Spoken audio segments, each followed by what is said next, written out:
Hey everyone, and welcome to the Braden Blitz, your weekly fix for high school sports. And we're back because it's high school football season. We're getting ready for the Kickoff Classics this Friday. We took the summer off. We're back. We're refreshed, rejuvenated. David Wilson's here with myself, Jason Dill, here at the Bradenton Herald, and we're going to get started by talking about some of the big marquee games that we have.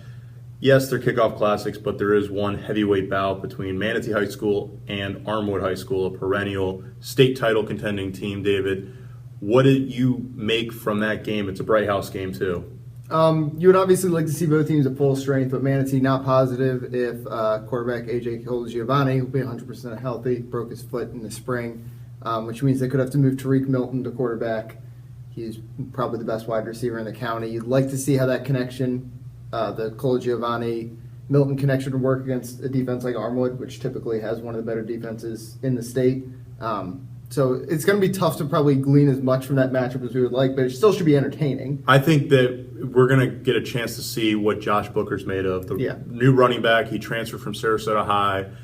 He's there. He's probably going to get featured pretty well. He had a really good spring game, and it's probably, you would think that the offense is going to run through him with having to put Milton back there under center, at least for the Kickoff Classic. Who knows when Colagiovanni's going to be back, if he'll be back they're hoping that he's going to be back for week one for the trip to Alabama, which we'll discuss in next week's show. But it should be kind of an interesting contest. And so moving from there, we have Palmetto is going to be down so we move down to Class 7A. We have Palmetto, which you'll be at, which is at Sarasota Booker. The Tigers should run rampant on the Tornadoes. That Booker team is kind of not the program it was when Sam Shields was there, who's plays for the NFL with the Packers.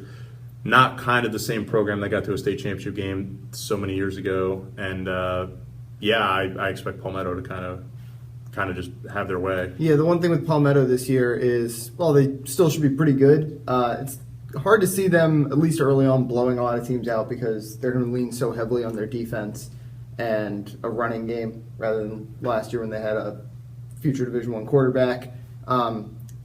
It'll be more of a test for their defense than I think anything. They were really good in their spring game against St. Petersburg, but if they're going to contend for the postseason, that really tough Class 7A District 11, then it's going to have to be because of the defense. Yeah, and then, of course, the other big 7A program in that same district is Braden River. They're playing River Ridge, which comes into town from Newport Richey. So I think that, but with Braden River, we're going to see Raymond Thomas is going to get back on the field after tearing his ACL with a couple games left to go in the regular season last year. So we'll get to see him. It'll be probably more minimally to kind of get him back up to full speed as they get ready for the regular season. Don't really expect Braden River to expect Braden River to treat the preseason game as a preseason game. It's a kickoff classic. You don't want to, the worst thing that you can do, just talking with Kurt Bradley, head coach over there, that the worst thing you can do is get your kids out there and they get hurt in a preseason game for what? Right. So, I mean. And they've had enough with injuries in ultimately meaningless games for the program, obviously. Raymond Thomas got hurt during the game, but Jelon Jenkins, the number one receiver, got hurt during the summer. Yeah, he tore 7-on-7. He tore his ACL during a 7-on-7, which those things happen, and it's part of football. But yeah, you don't really want to put the kids too much at risk when you don't need to. So, and of course, those guys played a lot of just first halves anyway last year, three quarters or so, when they were blowing teams out early in the year. So, probably expect more of the same from Braden River, which is kind of reloaded and back. And then, of course, we have Lakewood Ranch, which has to play Sarasota Riverview, a bigger school. Mm-hmm.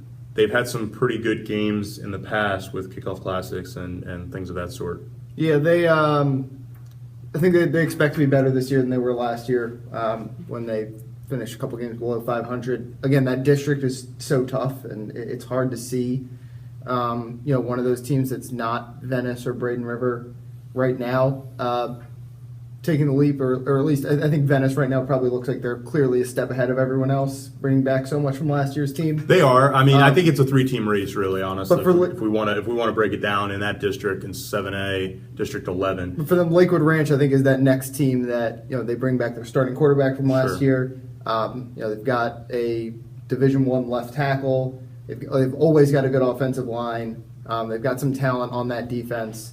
The question is going to be, they lost a really good running back in J.T. Fisher, who ran for more than 1,000 yards last year. It's going to be replacing the production probably from him. That's going to be the biggest question for them going forward, because he really carried that offense last year. And we have other teams in action too. We have Southeast, Bayshore are going to be playing. Just kind of give me your overall thoughts on both of those teams getting ready for their Kickoff Classics on Friday. New coaches. I mean, they had, they were both there for the spring, obviously, but getting a full summer and spring and another month of practice here leading up, they should be overhauled a little bit from where they were last year, I would think. Bayshore's got a really tough one at Clearwater Central Catholic, so it's a rebuilding project there. Southeast is more about maintaining the progress that happened. And last the Knowles season. play Tampa Leto. Leto, yes, Leto. which there's a personal tie there. Matt Kitchie used to play at Southeast High School, was a former coach at St. Stephen's, is with the program there at Leto and in Tampa, and they're not a very good Tampa program. So I expect Southeast to kind of come out with Rashad West and get the game, get the result that they need to kind of get on that right track. And yes, like you said, Bayshore is struggling a little bit. And of course, we have the private schools, Braden Christian and Atador Academy are on the road, and as is St. Stephen's. And they have to make long trips too. Yeah, St. Stephen's is in Naples. Braden Christian is in Clearwater, I believe. Yep. And we have Atador Academy, which has to go down to Fort Myers to play. Yeah. And they're all in the Sunshine State Athletic Conference Yeah. this year. The one private school that isn't is Cardinal Mooney, and they have a home game against Arcadia DeSoto. Yeah, that'll be a good test for them. They were a playoff team last year, but only won 2 games. So, but they bring back a lot.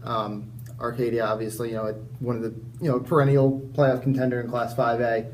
So they have their ups and downs. Yeah. They, they don't have the amount of population to draw from. So Right. it's, you'll have lean years where they have to rebuild, but they have had some really good players over the years that have gone on to play at places like USF and Right. whatnot. So, it'll be a good test for Cardinal Mooney for sure. A bigger school that they have to play.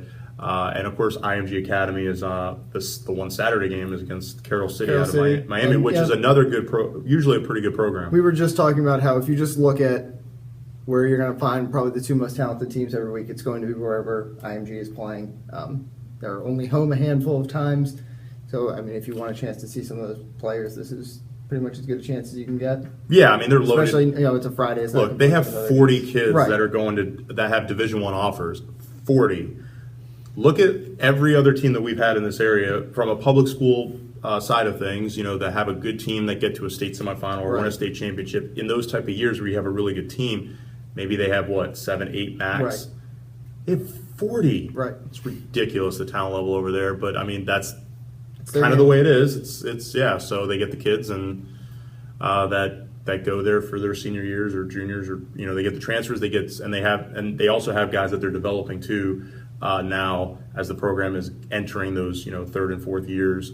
They're getting that junior varsity team and getting kids that are getting over there earlier in the 8th or 9th grade, and they're able to develop them. So they do have a pretty big matchup with Grayson, Georgia, which we'll get into at a later show date. But until then, this is Jason Dill for David Wilson. Thanks for listening and watching, and we'll catch you on the flip side.